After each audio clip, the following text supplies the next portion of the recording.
las Biblias, vamos a comenzar a leer el capítulo 11 de Apocalipsis. El profeta Ezequiel se le mandó en visión a medir el templo, ¿sí? A medir, como dije, el altar de sacrificio, la gente. Esta medición que vemos en los capítulos 40, 41 y 42 de Ezequiel, que después si quieren pueden leerlo, representa que Dios iba a hacer una restauración. Ahora en Apocalipsis al apóstol Juan también se le da una vara de medir, ¿sí?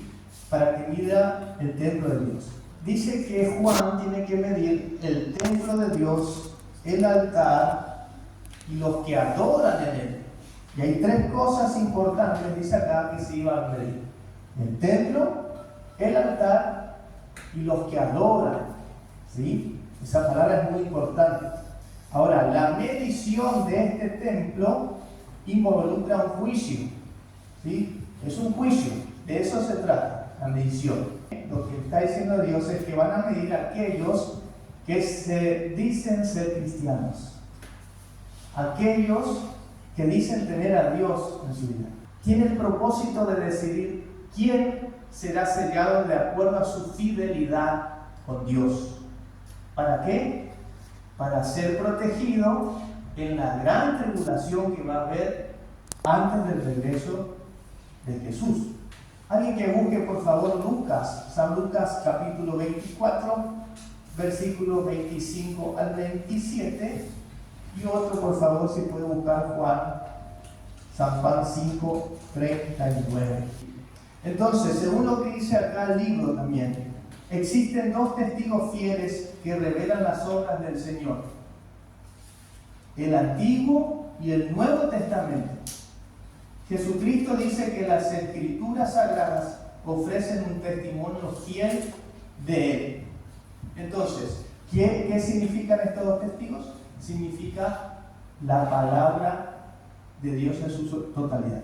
El Antiguo Testamento y el Nuevo Testamento, que van a testificar sobre Jesús, ¿sí? En esa época. Pero ¿qué representan los dos? ¿Qué representan los dos olivos y los dos candeleros? ¿Sí? Y ahí cita Zacarías y Salmo 119-105, que es un versículo que creo que todos lo conocemos de memoria: lámpara es a mis pies tu palabra y lumbrera a mi camino. Dice que estos dos testigos, que ahora sabemos que son el Antiguo y el Nuevo Testamento, tienen que testificar ¿por cuánto tiempo? 1260 días, ¿sí? Y dice que tienen que testificar vestidos de silicio. ¿Cuánto equivale 1260 días proféticos? 1260 años, ¿sí? Hemos aprendido día por año, te lo he dado, como lo dice Números, ¿sí? Y Ezequiel. En el año 330 después de Cristo, el emperador Constantino cambia su sede a Constantinopla. A partir de ahí, el Imperio Romano se empieza a debilitar, ¿sí? Se empieza a debilitar. Y en el año 352, las tribus bárbaras significa tribus extranjeras, tribus de afuera, empiezan a minar el Imperio Romano. Empiezan a minar y empiezan a debilitar desde adentro el Imperio Romano. Tres de esas tribus eran arrianas, creían en Arrio. ¿Quién era Arrios? Arrios era un personaje que tenía la creencia de que Jesús era el Hijo de Dios, pero que fue engendrado. Ese poder se le entregó al obispo de Roma. Y a partir de ahí, el papado ocupa el lugar del emperador y empieza a crecer ese cuerno pequeño que vemos en Daniel 7. Cuerno significa poder. Y esas 10 tribus que se dividieron del Imperio Romano es la que hoy conocemos como Europa. Los países de Europa son esas 10 tribus. Ahora, la Biblia dice que el imperio, o sea, que Roma va a existir hasta la segunda venida de Cristo. ¿Cómo podemos entender esto? Porque a lo largo de la historia, Roma ha tenido dos fases. La primera fase es la Roma imperial. Y la segunda fase es la Roma papal. Ahora, en el año 533 después de Cristo, Justiniano firmó un decreto donde decía que el Papa sería la cabeza de todas las santas iglesias. Si nosotros vamos a Daniel 7, nosotros vemos que el cuerno pequeño, cuando empieza a crecer, derriba 3 cuernos. Esos 3 cuernos que he derribado por el cuerno pequeño son esas 3 tribus. Entonces, a partir del año 538, duraría 12 siglos.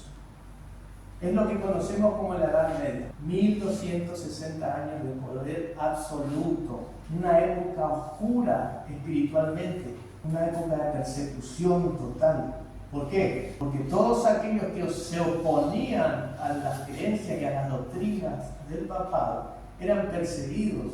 En el año 1798, el general Berthier tomar prisionero y a secuestrar al Papa Pío VI, y a partir de ahí se le quita el poder al papado. Eso es lo que simboliza la herida de muerte. Si nosotros restamos 1798 menos 538 cuando empezó el poder, dan exactamente 1260 años, tal cual como las profecías están diciendo. Pero siempre existió un remanente que se mantuvo fiel. El Señor no permitió que la luz se extinguiera por completo. En las profecías de Daniel y Apocalipsis existen 3 números proféticos que equivalen a un solo periodo. Tiempo, tiempos y medio tiempo. Tiempo significa 1 año. Tiempos, 2 años.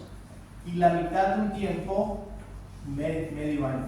42 meses también equivale a 1260 días. O sea que tiempo y medio tiempo, 42 meses o 1260 días, equivalen a un solo periodo. Aquellos que rechazan la palabra de Dios, que le dan la espalda a la palabra de Dios, no pueden gozar de los beneficios que Dios tiene en su palabra. El ateísmo del faraón y el libertinaje de Sodoma tienen su exacto cumplimiento en la historia de Francia. Francia es esa nación que tiene estas características. Francia es el único país en el mundo que por asamblea general, por ley, declararon que no existe Dios. La palabra de Dios perturba a aquellas personas que están en pecado. Después de los 3 años y medio, ganando así un lugar destacado en todo el mundo, la Biblia nuevamente sería exaltada. Como nunca antes en la historia del mundo, la palabra de Dios fue exaltada hasta el cielo. Y eso simboliza que los 2 testigos resucitaron. Conclusión. A través de la historia, el enemigo ha implementado muchas formas de eliminar la palabra de Dios. Y muchas personas han entregado sus vidas para que hoy nosotros tengamos la libertad de tener una Biblia en la mano. Hay 3 cosas que el enemigo usó o que está usando para desviarnos de la palabra de Dios. Empezó con la persecución a las personas que leían la palabra de Dios. Cuando vio que no había resultado, pasó por la difamación. Levantó personas que decían, esto es un libro de fábulas, esto es un libro de cuentos, la teoría de la evolución, ¿sí? Y muchos filósofos, ¿sí?, que no tienen en cuenta la palabra de Dios. Y hoy en día, ¿saben cuál es la estrategia del enemigo? La distracción. Nosotros no tenemos tiempo para estudiar las escrituras. Pasemos más tiempo con la palabra de Dios. Mi deseo es que podamos estudiar cada vez más la palabra de Dios. Espero que hayan aprendido, que haya sido claro. Gracias y bendiciones.